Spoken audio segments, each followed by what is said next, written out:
tendencies we have, which I will present in the following, have been already somehow tackled by the other speakers.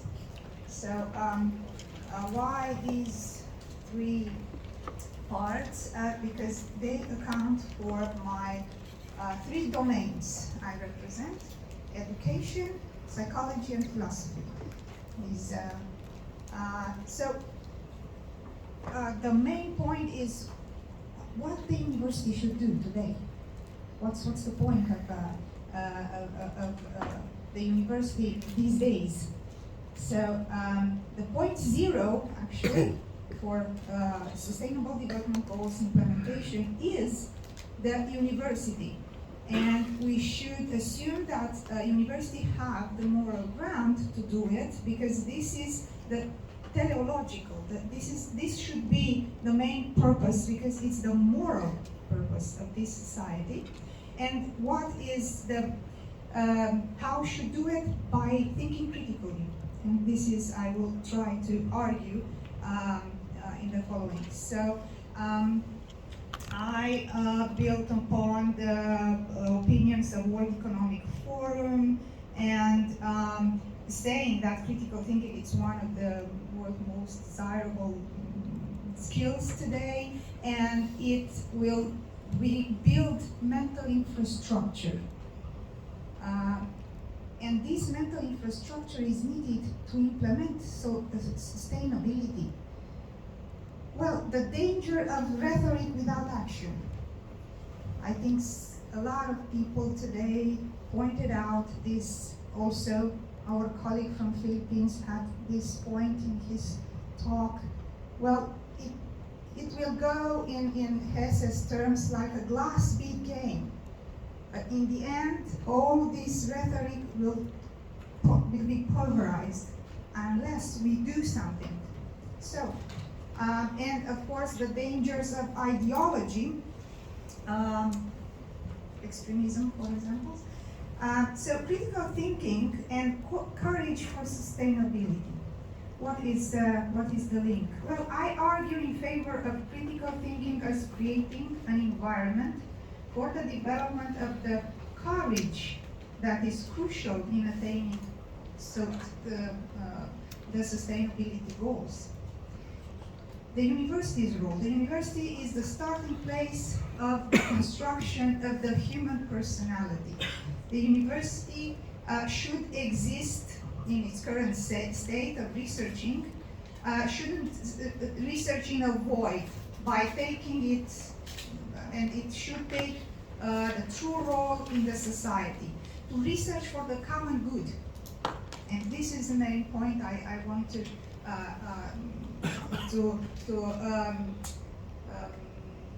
argue today. Which is the common good the university should work for? Well, Humboldt's creed is that the university should reassume the creed and become teleological and moral. And sustainability today, I argue, that is that moral purpose. Courage is always needed to serve the moral good when facing uncertainty. This is why we need critical thinking, because, and also it was pointed out today, we are living in uncertainty, in uncertain worlds. So we must be tolerable and we must be charitable, because no one's know everything. So also courageous, because we don't know what we should do sometimes. Be courageous. Look for knowledge, but be courageous. So this is a unique approach to sustainability. I interconnected these three concepts with existing. So I made the point that courage with sustainability, especially with regard to action towards sustainability, the critical thinking as a spur for courage, particularly intellectual courage, and as a condition for education for sustainable development, or city critical thinking is simply connected to sustainability or directed towards society in the form of critical action. Early stage of sustainability. This topic is very new and has a lot of enemies, as you know. So this, we are in the danger of rejection, and sustainability is rejected today in various environments, and even in academic environments. And we have, as educationalists, we have the responsibility to educate people, to explain, to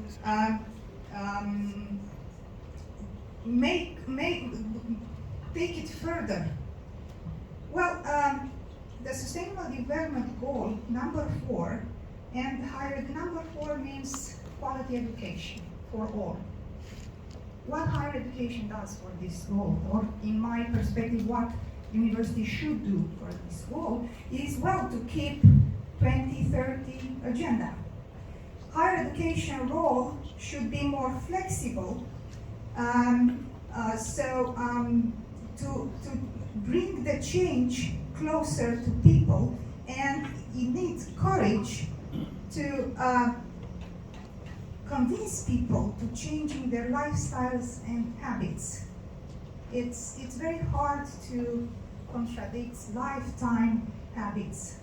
How do you do it? Being courageous, of course. Being critical. Look for knowledge. This how? Well, this is a short historical roots of critical thinking, and I can quote the Greek philosophy, the empiricism, the Middle Ages by Thomas Aquinas, and the empiricism, the Enlightenment, and of course the 20th century, when John Dewey recuperates all the also the ancient philosophy, but also it points out that education is an absolute need to educate for this kind of skill. And he says, thinking is not a problem of spontaneous combustion. You cannot just become a critical thinker unless you are educated and unless there is someone to be a mentor to you. So, the modern concept of critical thinking, at least the way I understand it, is reflective thinking, as John Dewey said. It has skills and disposition. This is the trick, because actually if you just stay to the skills, you can argue, with respective comma, you can argue in favor of the evil. But you need the dispositions. You need the dispositions to bring this discussion and to exercise your abilities of arguing for the good, for the moral good, for the greatest good of our times, by educating dispositions. And the dispositions are I've just selected one theory. There are many theories about dispositions of critical thinking. Self-regulation, analysis, truth-seeking. Truth-seeking, you cannot function, or it's not worth it, if I can say that, if you do not participate in the education of these: open-mindedness, truth-seeking, systematicity, analyticity, inquisitiveness, and cognitive maturity. Someone asked me, what is cognitive maturity? Should I be old? Yes, it helps. You have a lot of experience. But cognitive maturity, if I can say it very quickly in a very short sentence, is the ability to recognize that you were wrong. Because we can be wrong many times. And we should have this kind of approach to all our thoughts and opinions, and you should apply the same standards to your own opinions. And that's hard. This is very hard. And this is why sustainability doesn't pass us, because it's very hard to be, I don't know, to recognize that you're wrong, that you should go in that direction too. So we need intellectual virtues to be a critical thinker, at least an authentic critical thinker as I understand it, and to transform these intellectual virtues in personality traits. And this takes many years. So the education for critical thinking, as well as the education for sustainability, is an endeavor that should start from early ages and continue throughout our lives. You can never stop educating for critical thinking and also for sustainability. And then, again, be courageous. Why? Why should be courageous? There are two. These are Neolithic statues discovered nearby in the city of Chernavodă. Right? It was there. The culture that this prehistoric culture is the culture of Hamangia, and it's called the thinkers. I will present them as thinkers because sometimes you will see this image and these little statues as the thinker and his wife, or the thinker, or the thinker and woman sitting. Why the man when he sits he thinks and the woman just sits. So I present this as the thinkers. I mean, to me, if you put it this way, it looks like the woman is nagging. Yeah. We have to arrange them differently, so not the pragmatics should be different. So thinking and then thinking and acting. That was extreme. That is extreme. This is the ultimate action. When probably that man paid with his life. Surely. Well, courage. Courage is it's something we should be dig a little bit into what courage is. Aristotle definition, yeah, it says that courage is the just measure between fear and confidence. So courage cannot exist in the absence of fear. Do you think that this man was afraid? Yes, definitely. He was afraid. I'm just empathizing that. So courage means knowledge, as the Stoics said. It's not enstrained by pain. It's not pain and courage. To be courageous, you have to also assume or take into account you will suffer. For what? For the truth or for the right thing to do.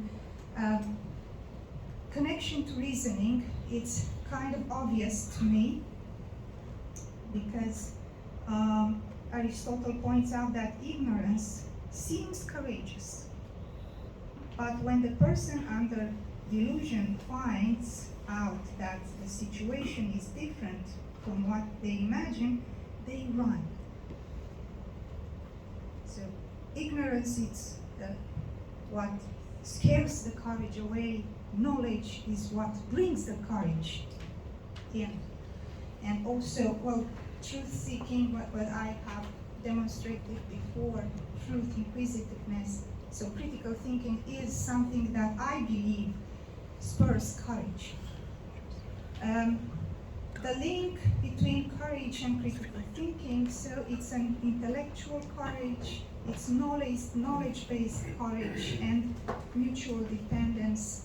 On these dispositions, we have to educate, and we need this critical thinking based on truth and morality. And now the purpose of the university. So I have three landmarks or conceptual norms, the Humboldtian University, the Theological University, the university that serves the greatest purpose. Max Weber lectures that he said that more specialization of the real university, what it is. And of course, 2030 Sustainable Development Agenda. And the mission of the Humboldtian University is to lead people to a higher level of moral consciousness. This is what I believe. And actually, I put the disenchanted modern university. Actually, this was the engine that motivated me to write this paper, because this hurt me personally. This disenchantment of the university. I mean, researching just for knowing.